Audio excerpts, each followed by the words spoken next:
മരുഭൂമി തടഞ്ഞ മനുഷ്യനെപ്പറ്റി നിങ്ങൾ കേട്ടിട്ടുണ്ടോ? The man who stop the desert.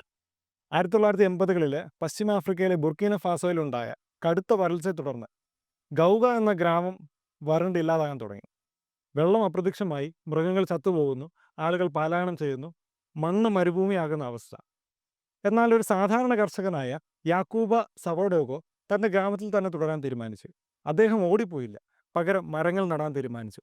ആളുകൾ അദ്ദേഹത്തോട് പരിഹാസത്തോട് ചോദിച്ചു, എന്തിനാണ് ഈ വരണ്ട ഭൂമിയിൽ മരങ്ങൾ നട്ട് സമയം പാഴാക്കുന്നത്? എന്നാൽ കാലക്രമേണ അദ്ദേഹത്തിൻ്റെ പ്രവൃത്തി മൂലം മണ്ണ് സുഖപ്പെട്ടു, മരങ്ങൾ വളർന്നു.